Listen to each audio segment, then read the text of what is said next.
Phenol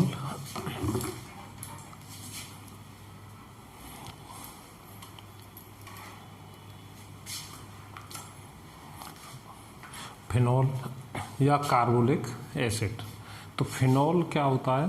phenol हमारा एक aromatic यौगिक है जो बेंजीन का व्युत्पन्न है, डेरिवेटिव्स ऑफ बेंजीन। तो बेंजीन के जो डेरिवेटिव्स है, इसमें बेंजीन के एच परमाणु को अगर हम OH समूह द्वारा प्रतिस्थापित कर देते हैं तो हमें कंपाउंड बनेगा C6H5OH। इसे हम फिनॉल या कार्बोलिक एसिड कहते हैं। तो इसमें बेंजीन प्रेजेंट रहती है C6H5OH। तो एरोमेटिक सब्सटेंस है। तो एरोमेटिक सब्सटेंसों में ये हमारे दैनिक जीवन में बहुत महत्वपूर्ण यौगिक है। इसकी बहुत सारी उपयोगिताएं हैं। जैसे इसका विश्व में जितनी भी वेकेलाइट प्लास्टिक बनती है, वेकेलाइट एक थर्मोसेटिंग प्लास्टिक है। थर्मोसेटिंग प्लास्टिक का जो उपयोग है वो हैंडल बनाने में, बिजली के स्विच बनाने में, इस तरह की थर्मोसेट वस्तुएं जो बनाने में प्रयोग होता है वो वेकेलाइट प्लास्टिक का उपयोग किया जाता है।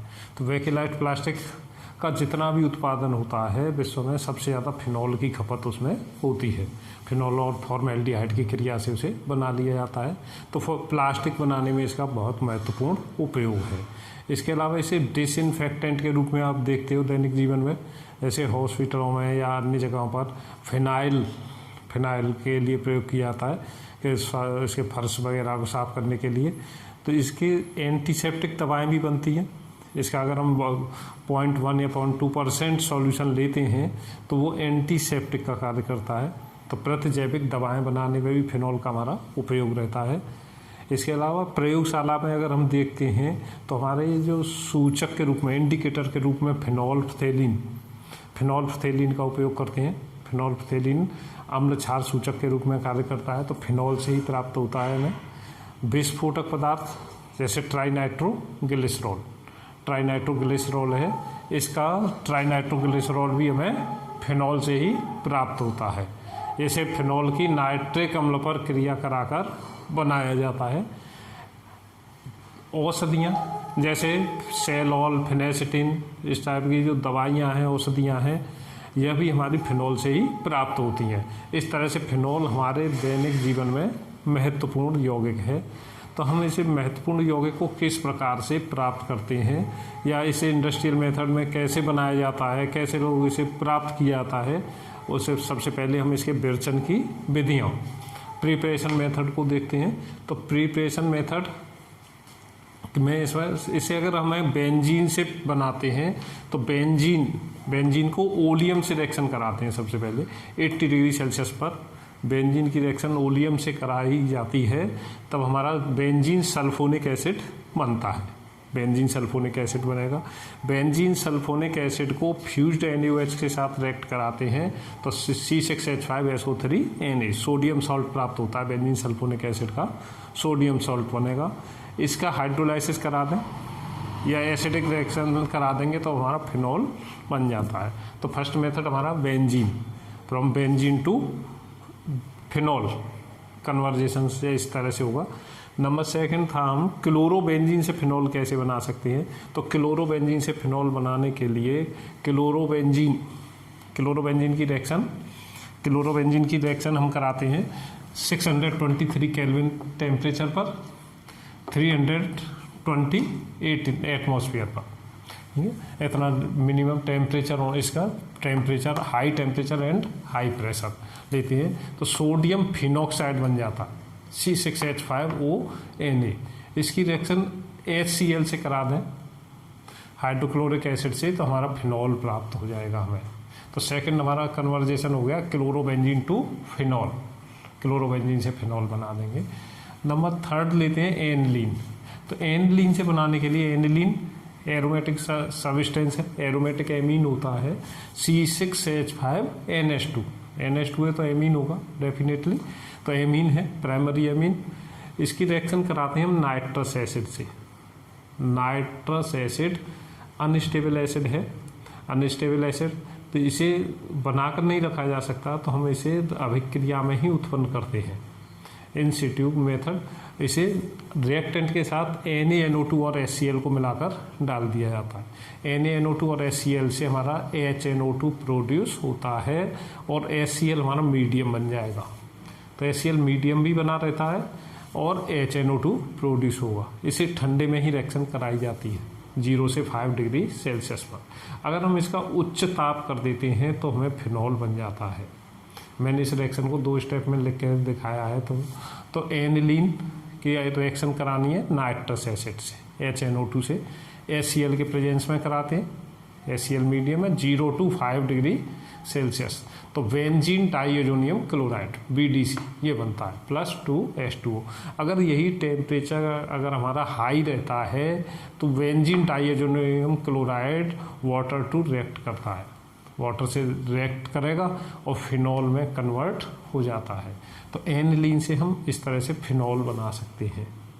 एनिलीन से फिनॉल इस तरह से हमारा प्राप्त किया जा सकता है। नेक्स्ट नंबर इंडस्ट्रियल मेथड या मॉडर्न मेथड कह सकते हैं इसे। इंडस्ट्रियल मेथड में हमारा क्या रहता है, इंडस्ट्रियल मेथड में हम क्यूमीन से बनाते हैं। क्यूमीन को कैसे बनाएंगे? क्यूमीन बनाने के लिए सबसे पहले बेंजीन को लेते हैं, बेंजीन की रिएक्शन प्रोपीन से कराते हैं ऑर्थोफॉस्फोरिक एसिड के प्रेजेंस में, जिससे हमें क्यूमीन प्राप्त हो जाता है, क्यूमीन बनेगा। क्यूमीन को एयर की प्रेजेंस में हीट करते हैं, in presence of air cumene hydro peroxide बन जाता है, उसमें ये कन्वर्ट हो जाएगा cumene hydro peroxide.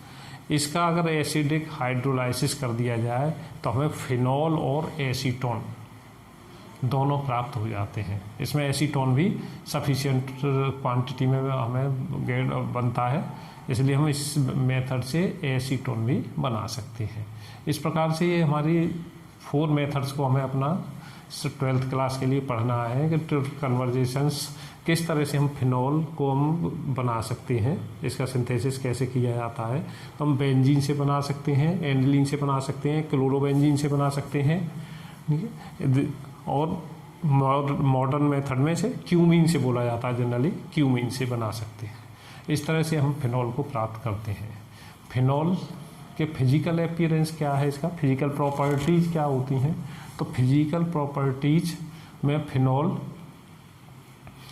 Colourless solid है, कलरलेस सॉलिड है if temperature is less than 42 degree Celsius. अगर in winter season it appears solid, and in summer season it becomes liquid because its melting point is 42 degree Celsius. इसका जो melting point है वो 42 degree Celsius है। इसलिए अगर temperature हमारा atmosphere का, हमारा रूम टेम्परेचर है वो अगर 42 से अगर एबव है, कहीं अगर हमारे चारों तरफ टेम्परेचर 42 से एबव है तब ये हमें लिक्विड दिखेगा, और अगर 42 से कम रहता है तो ये सॉलिड रहता है। जो घरों में प्रयोग किया जाता है फिनाइल के तौर पे, वो फिनॉल का सॉल्यूशन होता है, क्योंकि फिनॉल जल में घुल जाता है, थोड़ा गर्म जल में अधिक घुलता है और ठंडे जल में कम घुलता है। तो इसे फिनॉल का सॉल्यूशन ही ये बेचा जाता है, जो घरों में सफाई के लिए, हॉस्पिटलों में सफाई के लिए डिसइंफेक्टेंट के फॉर्म में हम यूज कर रहे हैं, वो सारा सॉल्यूशंस होता है इसका। ये कोरोसिव सब्सटेंस है, बहुत अधिक संचारक होता है। अगर हम ये हमारी त्वचा से टच हो जाता है तो इस पर फफोले डाल देता है, जला देता है हमारी स्किन को।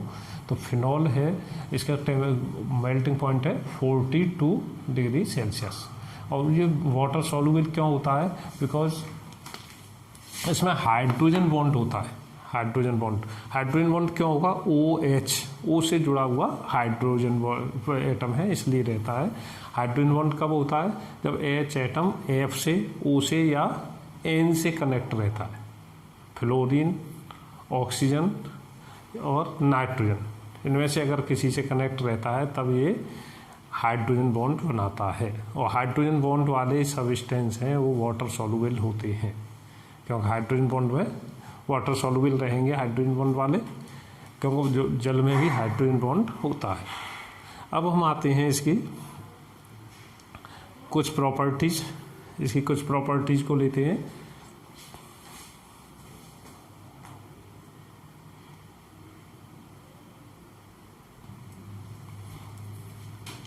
फिनॉल के हमने बनाने की विधियों को पढ़ा और फिनॉल के भौतिक गुणों को पढ़ा, उपयोगिता को पता लगा, लेकिन फिनॉल की प्रकृति है वो अम्लीय होती है। फिनॉल की प्रकृति अम्लीय होती है, तो इसे हम किस प्रकार से प्रूव करते हैं कि फिनॉल अम्लीय होते हैं। तो फिनॉल की रिएक्शन अगर हम सोडियम धातु, पोटेशियम धातु या फिर एल्यूमिनियम धातु या NaOH से रिएक्शन कराते हैं तब हमें हाइड्रोजन गैस निकलती है। NaOH के साथ में H2O बनता है, NaKAl इनके साथ ये हाइड्रोजन गैस देती है। तो इस अभिक्रिया का हम उपयोग भी कर सकते हैं कि फिनॉल का परीक्षण कैसे करेंगे।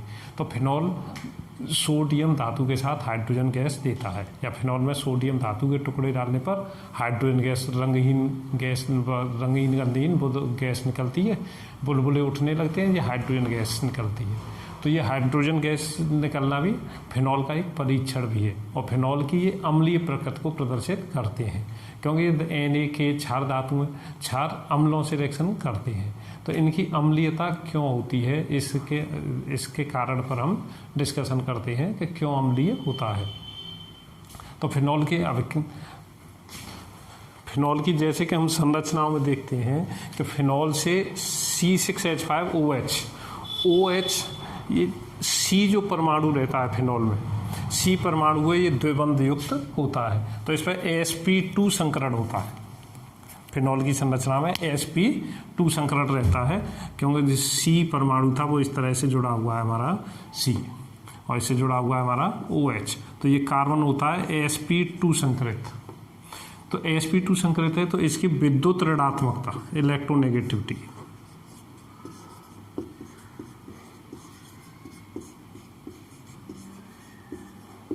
विद्युत ऋणात्मकता है वो ऑक्सीजन से, OH ग्रुप से भी अधिक होगी, ऑक्सीजन से भी अधिक हो जाती है।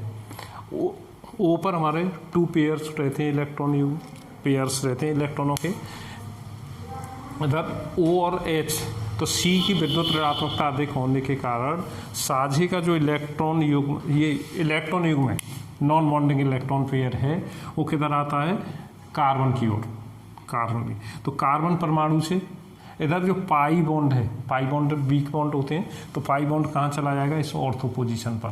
तो ऑर्थो पोजीशन पर हमारा नेगेटिव चार्ज प्रोड्यूस हो जाएगा, नेगेटिव चार्ज प्रोड्यूस हो जाता है, और O पॉजिटिवली चार्ज हो जाता है इस तरह।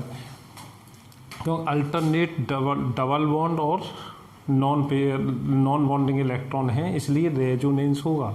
और रेजोनेंस में भी इलेक्ट्रॉन ऑक्सीजन से कार्बन की ओर क्यों आ रहे हैं, क्योंकि कार्बन sp2 संकरित होता है, sp2 हाइब्रिड है, तो इसकी इलेक्ट्रोनेगेटिविटी इज मोर देन इस ऑक्सीजन, इसलिए ये इलेक्ट्रॉन पेयर कार्बन की ओर मूव करता है, मूवमेंट होता है। तो ये पाई बॉन्ड वीक बॉन्ड होता है, ये नेक्स्ट कार्बन पर चला जाएगा, तो यहाँ पर प्रोड्यूस कर देगा नेगेटिव चार्ज, यहाँ इलेक्ट्रॉन डेंसिटी इंक्रीज हो जाती है ऑर्थो पर। नेक्स्ट जब यहाँ इंक्रीज हो जाएगी तो ये नेगेटिवली चार्ज ये डबल बॉन्ड में कन्वर्ट हो जाता है, डबल बॉन्ड में कन्वर्ट होगा तो ये आगे का जो पाई बॉन्ड था वो आगे पहुँच जाता है। इस तरह से ये हमारी ये संरचनाएं प्राप्त हो जाती हैं हमें। इन संरचनाओं में इसमें डबल बॉन्ड, हाँ, इस तरह से ये हमारी संरचनाएं बन जाती हैं। इन संरचनाओं में ऑर्थो तथा para position, ortho position benzene ring में फिनॉल के लिए, फिनॉल या देखिए OH, तो ऑर्थो पोजीशन कौन सी होती है हमारी, ये ऑर्थो पोजीशन है, मेटा एंड पैरा। तो हमारे इलेक्ट्रॉन डेंसिटी इधर पैरा, इस पर इंक्रीज हुई है, ऑर्थो पर इंक्रीज हुई है, तो ऑर्थो और पैरा पर हमारा ऑर्थो पोजीशन पर इंक्रीज हो रही है। तो ये ऑर्थो और पैरा पर हमारा इलेक्ट्रॉन डेंसिटी है वो इंक्रीज हो जाती है, और ये चार्ज डिस्ट्रीब्यूट हो जाता है बेंजीन रिंग में। बेंजीन रिंग में डिस्ट्रीब्यूट हो जाएगा तो ये जो एल्कोहल में भी OH ग्रुप है, फिनॉल में भी OH ग्रुप है, तो एल्कोहल से भी अधिक अम्लीय हो जाते हैं फिनॉल एल्कोहल में, क्योंकि इसमें जो चार्ज था नेगेटिव चार्ज इलेक्ट्रॉन डेंसिटी थी वो पूरे में स्प्रेड हो जाती है, बेंजीन रिंग में स्प्रेड हो जाती है और वो पॉजिटिवली रहता है, तो इसकी पोलैरिटी इंक्रीज हो जाएगी, इसका आयोनाइजेशन ज़्यादा होगा, एच आयन देने की क्षमता बढ़ जाती है, और जो जितना एच आयन अधिक देता है वही अधिक अम्लीय होता है। इसके लिए अगर हम इक्विलिब्रियम कांस्टेंट से पी के ए निकालते हैं तो पी के ए की वैल्यू जितनी अधिक होती है वह उतना ही अधिक एसिडिक हो, उतना ही कम एसिडिक होता है पी के ए की वैल्यू अधिक होने पर। तो फिनॉल हैं, फिनॉल एल्कोहल की अपेक्षा अधिक अम्लीय होते हैं क्योंकि इनका आयनन अधिक होता है। और आयनन होने का क्या कारण था हमारा, क्योंकि इसमें जो नेगेटिव चार्ज है वो पूरे बेंजीन रिंग पर स्प्रेड हो जाता है, जबकि इसमें एल्कोहलों में आर एलिकल समूह है, ये इलेक्ट्रॉन दाता समूह है, तो इस पर इलेक्ट्रॉन चार्ज इतना नेगेटिव चार्ज नहीं इंक्रीज होता इसके लिए, तो इसके कारण ये कम आयन देता है एच आयन एल्कोहल, और फिनॉल ज़्यादा आयन देते हैं, इसके कारण ये एसिडिक होते हैं। तो ये एसिडिक नेचर, इस तरह से हम एसिडिक नेचर को इनके डिफाइन करते हैं। नेक्स्ट लेता हूँ मैं, अगर हमें ये प्रूव करना है,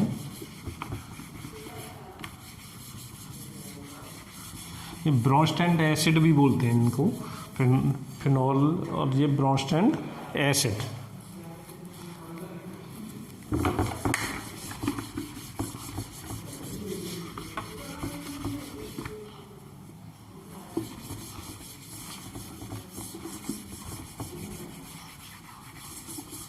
ब्रोंस्टैंड एसिड होते हैं फिनॉल और alcohol.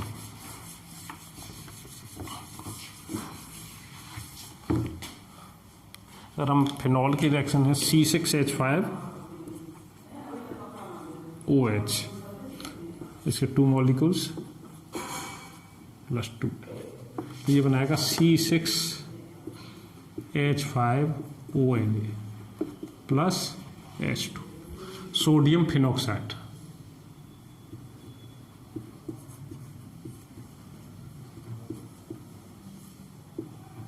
Sodium phenoxide,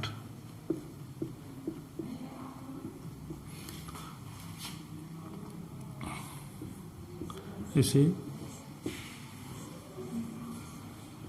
OH plus NaOH,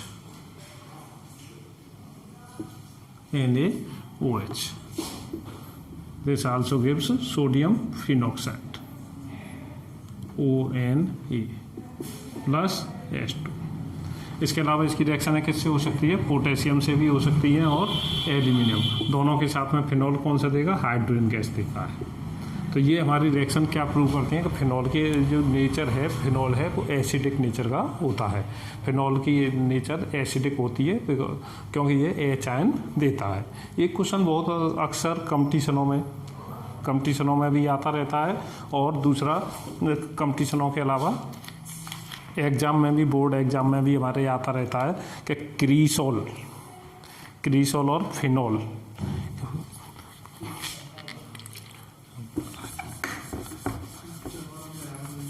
तो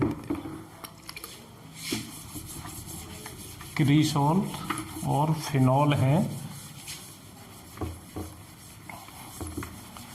उनमें किसकी एसिडिटी अधिक होगी, किसकी एसिडिटी अधिक होती है।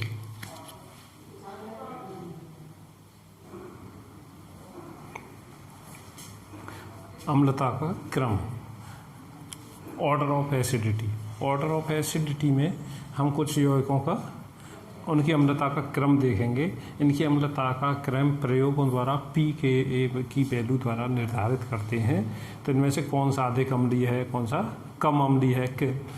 इनके लिए एल्कोहल है, क्रीसोल है, फिनॉल है, नाइट्रोफिनॉल है। तो इनमें से किसकी नेचर एसिडिक अधिक होती है या किसकी कम होती है। ये कंपटीशनों के लिए एक महत्वपूर्ण क्वेश्चन है, एग्जाम, बोर्ड एग्जाम में भी पूछा जाता है और एग्जाम इस कंपटीशन वाले क्वेश्चनों में मोस्टली आता ही रहता है, बहुत इंपॉर्टेंट क्वेश्चन है। तो एल्कोहलों की जो एसिडिटी है, अम्लता है, वो फिनॉल और क्रीसोल से हमेशा कम होती है, क्योंकि इनमें एलिकिल समूह उपस्थित होता है। एलिकिल समूह इलेक्ट्रॉन दाता समूह है। एलिकल पार्ट, आर पार्ट है वो इलेक्ट्रॉन दाता होता है। तो OH की जो ध्रुवता है वो कम हो जाती है, इससे H आयनों की संख्या कम बनती है। इसके कारण ये अम्लीय प्रकृति इसकी कम हो जाती है, क्योंकि अम्ल की प्रकृति H आयनों पर निर्भर करती है। तो हमारा एल्कोहल जैसे C2H5OH, तो C2H5OH से अधिक एसिडिक रहता है हमारा पैराक्रिसोल। क्रिसोल OH CH3 पैराक्रिसोल CRESOL होता है क्रिसोल। पैराक्रिसोल से भी ग्रेटर रहेगा अब हमारा ऑर्थोक्रिसोल OH ऑर्थोक्रिसोल से भी ग्रेटर रहता है हमारा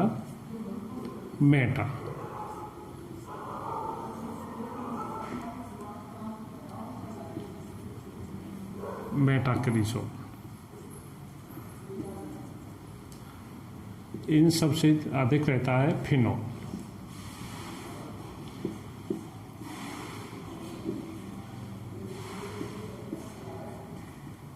ये लगभग इक्वलेंट ही रहते हैं ऑर्थो और पैरा वाले क्रिसोल।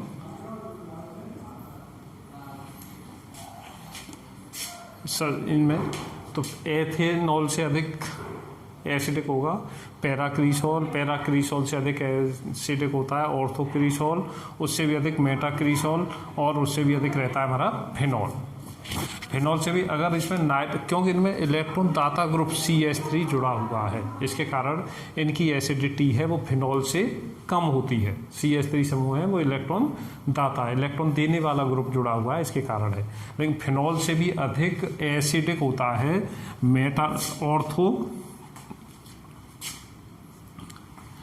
इससे फिनोल से भी अधिक रहेगा मेटानाइट्रोफिनोल।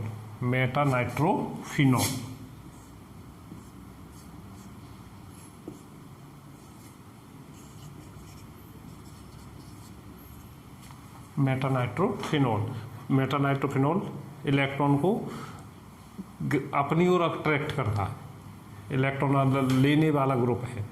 तो मेटानाइट्रो, और मेटानाइट्रो के बाद में आता है हमारा ऑर्थोनाइट्रोफिनोल।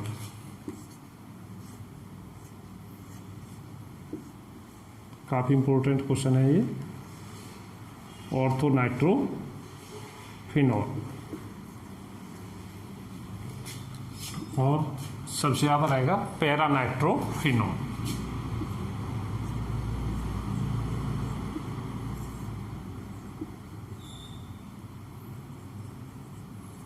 पैरानाइट्रोफिनोल सबसे अधिक अम्लीय होगा।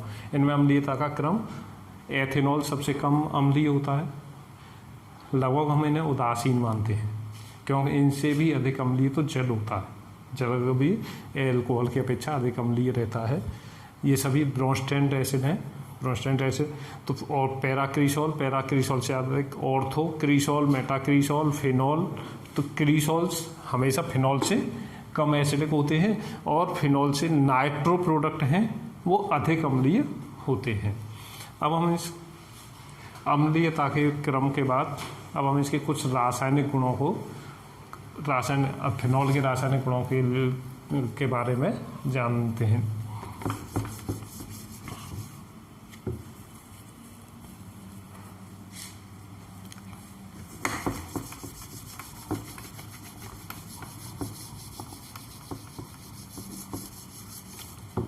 इनके रासायनिक गुण हैं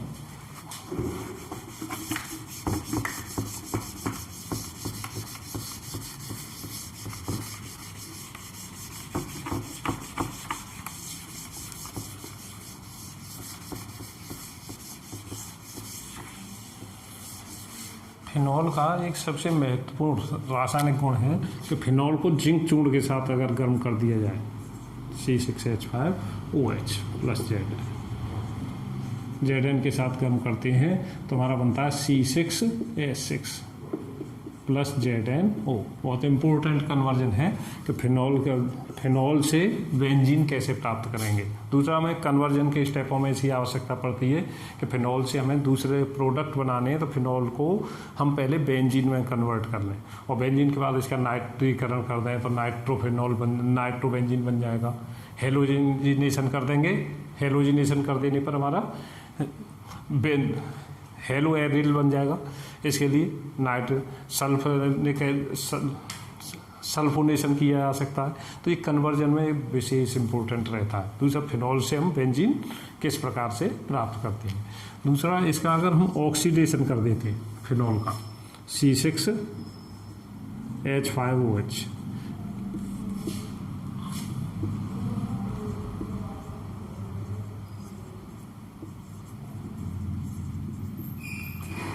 सोडियम डाइक्रोमेट, अम्लीय सोडियम डाइक्रोमेट द्वारा, तो बेंजोक्विनोन डाईएसीटोन वाला बेंजोक्विनोन बन जाता है हमारा। तो ये बहुत महत्वपूर्ण इसके रासायनिक गुण हैं। सबसे पहला, बेंजीन को फिनॉल से बेंजीन कैसे प्राप्त करते हैं, फिनॉल के ऑक्सीकरण से क्या प्राप्त होता है, तो हमें बेंजोक्विनोन, इन्हीं के कारण फिनॉल का रंग कुछ वायलेट कलर, रेडिश इस तरह का हो जाता है। वो ऑक्सीकरण के कारण ही इसका होता है। दूसरा, इसमें अगर फिनॉल की रिएक्शन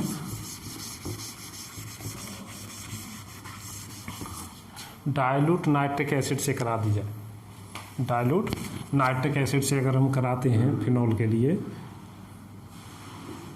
C6H5OH, स्ट्रक्चरल भी लिख सकते हैं हम इसे, तो डाइल्यूट HNO3, डाइल्यूट HNO3 से हमारा बनेगा ऑर्थोनाइट्रोफिनॉल और ऑर्थोनाइट्रोफिनॉल और पैरानाइट्रोफिनॉल का मिक्सचर मिलता है। ऑर्थोनाइट्रोफिनॉल और पैरानाइट्रोफिनॉल का मिक्सचर होगा। अगर यही रिएक्शन कंसंट्रेट HNO3 के प्रेजेंस में करा देते हैं, कंसंट्रेट HNO3, तब हमारा ये बनता है OH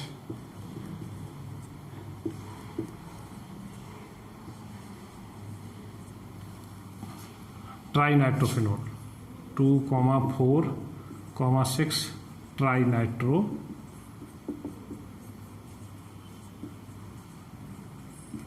ट्राइनाइट्रोफिनॉल बनता है। 2,4,6 ट्राइनाइट्रोफिनॉल, इसे हम पिक्रिक एसिड भी बोलते हैं।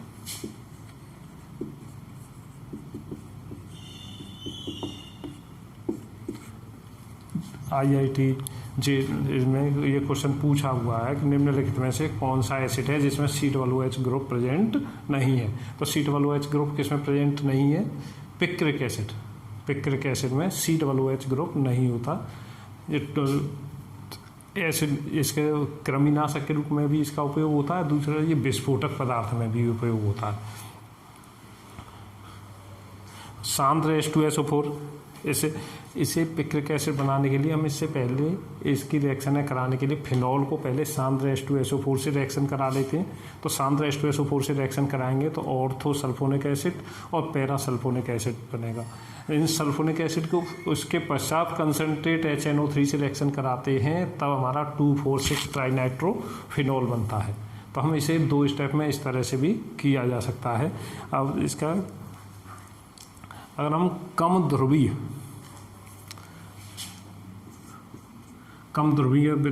कोई सॉल्वेंट ले लें, जैसे CaCl3 है, CH2 है, इनके प्रेजेंस में जैसे Br2 से रिएक्शन कराते हैं तो ऑर्थो तथा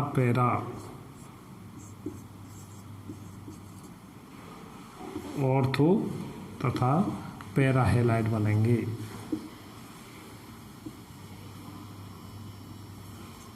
ऑर्थो तथा पैरा हैलाइड हमें प्राप्त हो जाते हैं और इसके लिए कम ध्रुवीय विलायक में लेते हैं। यदि ब्रोमीन जल से इसकी अभिक्रिया करा दी जाए, यदि ब्रोमीन जल से हम इसकी रिएक्शन कराते हैं फिनॉल की,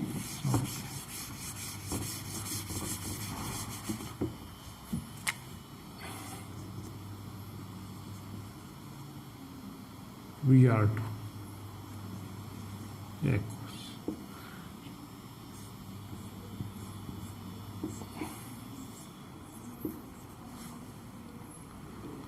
Br2,4,6 ट्राईब्रोमोफिनॉल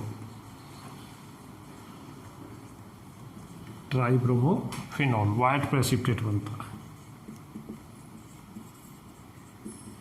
तो इसका प्रयोग, इसे भी हम परीक्षण में प्रयोग कर लेते हैं।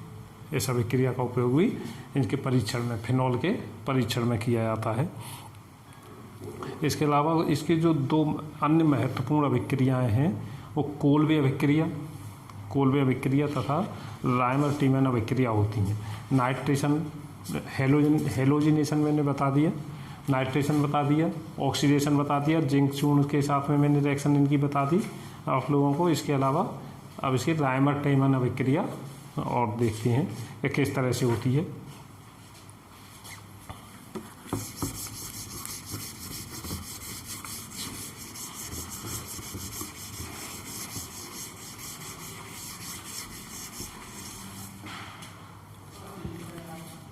कोल्बे अभिक्रिया लेते हैं।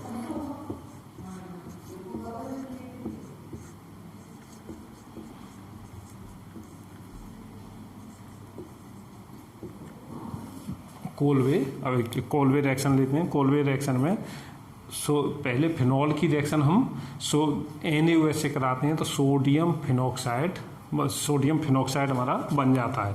सोडियम, फिर इसमें ये सारी अभिक्रियाएं इलेक्ट्रॉन स्नेही प्रतिस्थापन है, इलेक्ट्रॉन रागी प्रतिस्थापन होती हैं। इसमें जो CO2 जैसा दुर्बल हमारा, इसके लिए इलेक्ट्रॉन रागी से भी अगर उसके पश्चात अभिक्रिया कराते हैं सोडियम फिनॉक्साइड की, तब हमें सोडियम सैलिसिलिक अम्ल 2-हाइड्रोक्सीफिनॉल बेंजोइक अम्ल 2-हाइड्रोक्सीबेंजोइक अम्ल बनता है, जिसे हम सैलिसिलिक अम्ल भी कहते हैं। तो यह अभिक्रिया कोल्बे अभिक्रिया कहलाती है। तो C6H5OH फिनॉल, इसकी रिएक्शन कराते हैं पहले NaOH से, क्षार से रिएक्शन करा देते हैं, तब हमारा बनता है ONA सोडियम फिनॉक्साइड। और सोडियम फिनॉक्साइड से अभिक्रिया कराने में इलेक्ट्रॉन स्नेही प्रतिस्थापन अभिक्रिया है, इलेक्ट्रॉन स्नेही प्रतिस्थापन अभिक्रिया होती है। ये दुर्बल इलेक्ट्रॉन स्नेही जैसे CO2 जैसे से रिएक्शन कराने पर ये बनाता है CO2, और H आयनों से रिएक्शन करा देते हैं, अम्लीय अपघटन कराते हैं, तब हमारा बनता है OH COOH two hydroxybenzoic acid.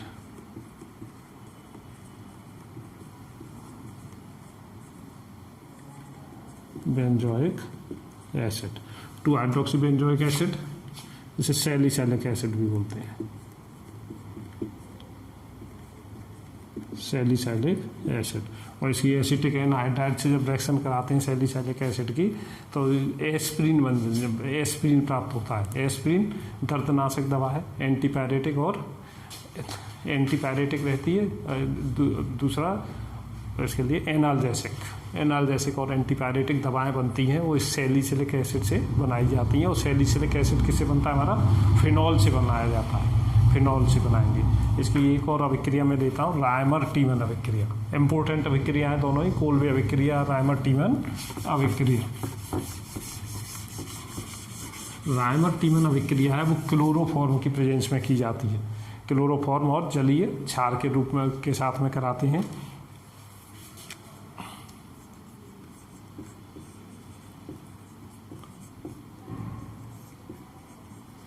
Reimer टीमैन अभिक्रिया इम्पोर्टेंट रिएक्शन होती है। फिनॉल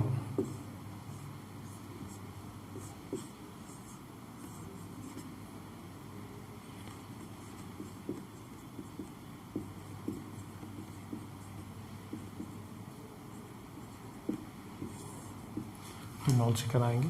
NaOH क्या बनाता है? पहले सोडियम फिनॉक्साइड बनाएगा ONA, और CHCl2 हमारा इसके साथ में जुड़ जाता है। इसके लिए मैकेनिज्म में इंटरमीडिएट इसका जो बनता है ONA बनेगा और CHCl2 बनता है।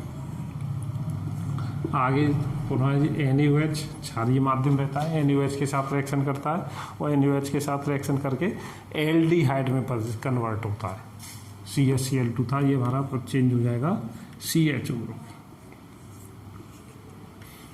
हमारा CHO ग्रुप में चेंज हो जाता है।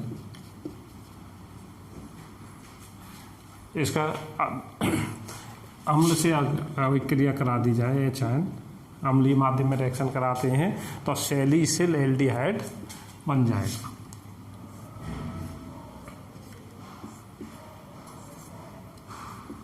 OH CHO, सैलिसिल एल्डिहाइड,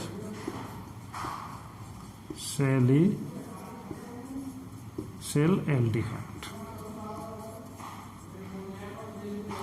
इस तरह से ये हमारा फिनॉल में सारी रासायनिक अभिक्रिया में तो लोगों को बता चुका। फिनॉल के बारे में बहुत महत्वपूर्ण यौगिक है, एग्जाम के लिए भी महत्वपूर्ण होता है, दैनिक जीवन में भी महत्वपूर्ण है। इसे बनाने की विधियाँ, भौतिक गुण, रासायनिक गुण, इसके physical properties, chemical properties, uses सारा कंप्लीट हो गया है इसमें।